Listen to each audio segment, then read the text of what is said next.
जटिल समस्या हो या भाग्य बाधा हो, व्यापार, नौकरी, शादी की समस्या, करियर की चिंता हो या वैवाहिक जीवन में हो सुख का अभाव, पाइए अपनी समस्त ज्योतिषीय तथा वास्तु समस्याओं का सरल, चमत्कारी, प्रभावशाली समाधान।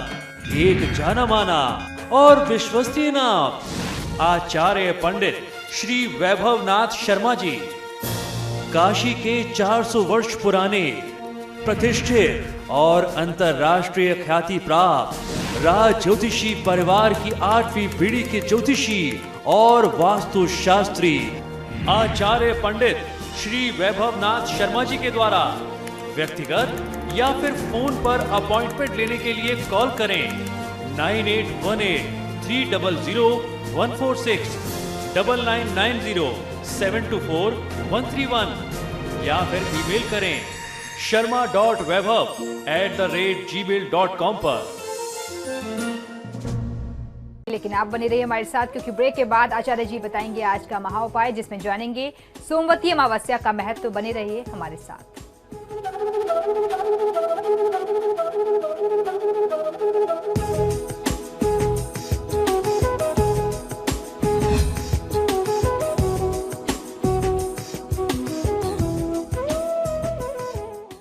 और ब्रेक के बाद एक बार फिर से आपका स्वागत है। चलिए अब जान लेते हैं आज का महा उपाय।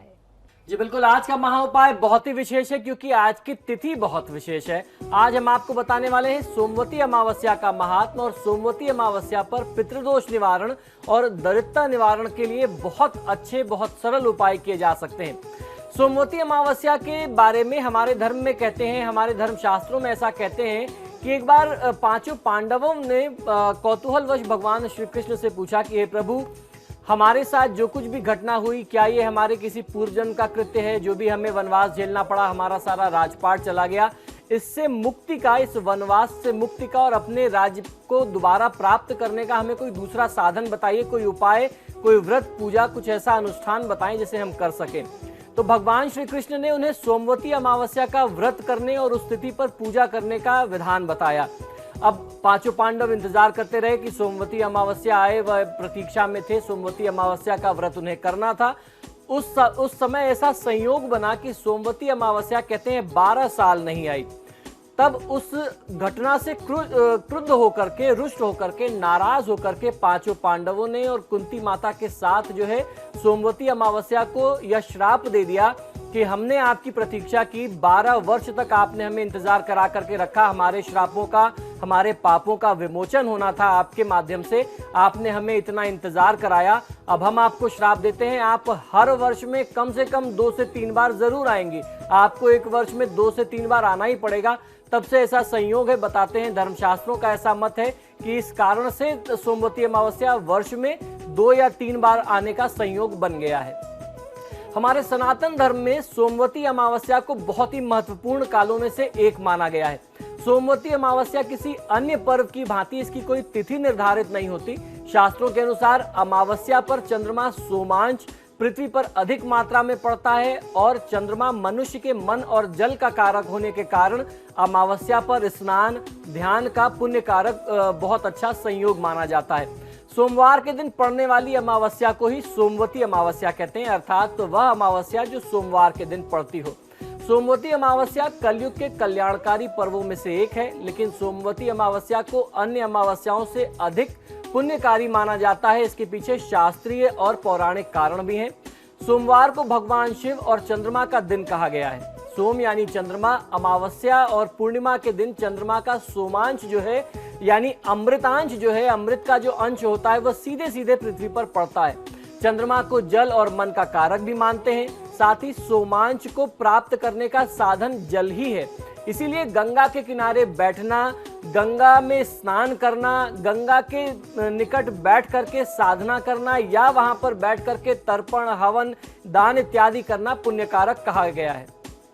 वहीं अमावस्या, अमा और वस्या 2 शब्दों से मिलकर के बना हुआ एक शब्द है। शिव महापुराण में इस संधि विच्छेद को स्वयं भगवान महादेव ने माता पार्वती को समझाया है।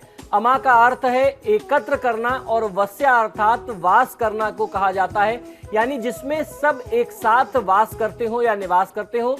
इसलिए सोमवती अमावस्या और भी सार्थक हो जाती है, क्योंकि सोम को अमृत भी कहा जाता है, इसलिए इस अमावस्या में अमृत की प्राप्ति होती है, ऐसा भी इसका अर्थ लिया जा सकता है। अब हम जानते हैं कि सोमवती अमावस्या में किस प्रकार से आप अपने पितरों की शांति के लिए कुछ पितृकर्म कर सकते हैं। पितरों की प्रसन्नता के लिए घर के देवालय में दीपक जरूर जलाना चाहिए। आज की तिथि में जब आप स्नान ध्यान कर लें, उनकी याद में उनको ध्यान करते हुए आपको कृतज्ञता पूर्वक धूप दीप अगरबत्ती अवश्य करनी चाहिए। देवस्थान के करीब पितरों की तस्वीर न होने पर भगवान विष्णु के साथ पूर्वजों का स्मरण करते हुए जो मंत्र मैं आपको बताऊं, कम से कम उस मंत्र का 21 बार जाप आज की तिथि में अवश्य करना चाहिए। यह मंत्र है ओम पितराय नमः। इस मंत्र का कम से कम 21 बार जाप करें, और यदि संभव हो जाए तो पितृ गायत्री मंत्र का जो भी व्यक्ति, जो भी साधक आज की तिथि में जाप करता है, निश्चित तौर पर उसके पितृ उससे प्रसन्न होते हैं और पितृ दोषों से मुक्ति मिलती है।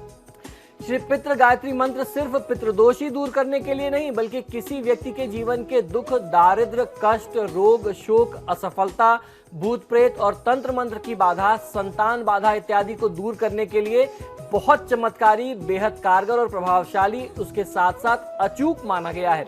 इसी के साथ यदि किसी व्यक्ति की कुंडली में राहु, केतु, शनि और बृहस्पति आदि की स्थिति भी बहुत खराब हो, तो उसके निदान हेतु अन्य उपायों के साथ पितृ गायत्री मंत्र का जाप यदि कोई व्यक्ति किसी विशेष तिथि, खासतौर पर सोमवती अमावस्या से आरंभ करके करे, तो बहुत ही अच्छा, बहुत ही चमत्कारी लाभ मिलता है।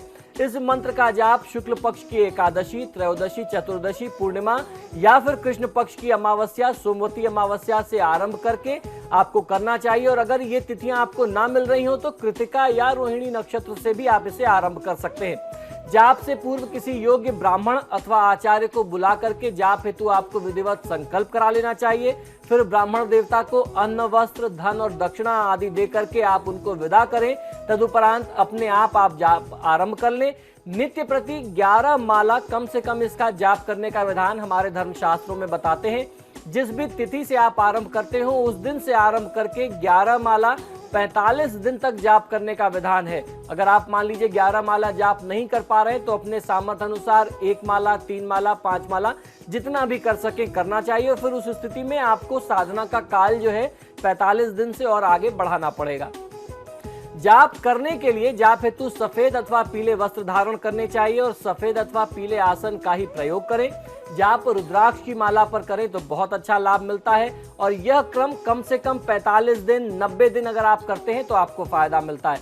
तो आइए जानते हैं जिस मंत्र की इतनी महिमा बताई वह पितृ गायत्री मंत्र क्या है।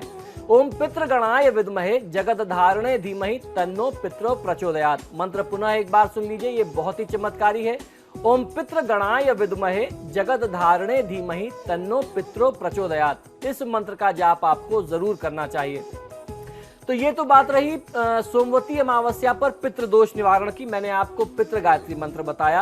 अब मैं आपको बताता हूं सोमवती अमावस्या पर दरिद्रता निवारण के उपाय। आज की तिथि बहुत चमत्कारी है, आप अपने दरिद्रता से भी मुक्ति पा सकते हैं। आपको करना यह है कि सोमवती अमावस्या के पर्व में स्नान और दान का बहुत बड़ा महत्व है। इस दिन यदि आप मौन रह करके स्नान करते हैं तो ऐसा हमारे धर्मशास्त्रों का मत है कि हजारों गौओं के दान करने का फल किसी भी साधक को प्राप्त होता है जो मौन रह करके किसी तीर्थ जल में स्नान करता है। इस दिन पीपल और भगवान विष्णु का पूजन करना चाहिए तथा 108 प्रदक्षिणा पीपल और भगवान विष्णु की अवश्य करनी चाहिए। 108 में से पहली 8 प्रदक्षिणा जो आप पीपल के वृक्ष की करते हैं, उसमें पीपल के वृक्ष में कच्चा सूत लपेटते हुए 8 प्रदक्षिणा की जाती है। उसके बाद जो है आप 100 प्रदक्षिणा कर सकते हैं।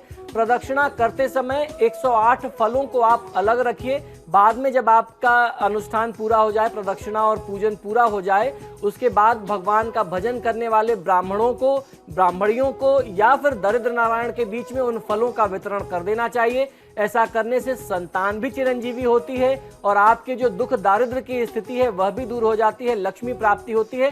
और कहते हैं सोमवती अमावस्या पे तुलसी के पौधे, तुलसी के वृक्ष के आसपास यदि आप पूजा करते हैं, वहां धूप दीप जलाते हैं, देसी घी का दीपक जलाते हैं और कम से कम 108 प्रदक्षिणा करते हैं, तो भगवान श्री हरि की कृपा, भगवान श्री विष्णु की कृपा होती है और उनकी कृपा से आपकी दरिद्रता दूर हो जाती है। जो असमर्थता की स्थिति होती है, आर्थिक असमर्थता की, वह दूर हो जाती है और आर्थिक संपन्नता की प्राप्ति होती है। तो ये था आज का महाउपाय। इसी के साथ ही हमारे आज के कार्यक्रम में फिलहाल इतना ही। बहुत बहुत शुक्रिया आपका आचार्य जी स्टूडियो में आने के लिए। तो आपके सितारे में फिलहाल इतना ही, लेकिन खबरों के लिए देखते रहिए समाचार प्लस। नमस्कार।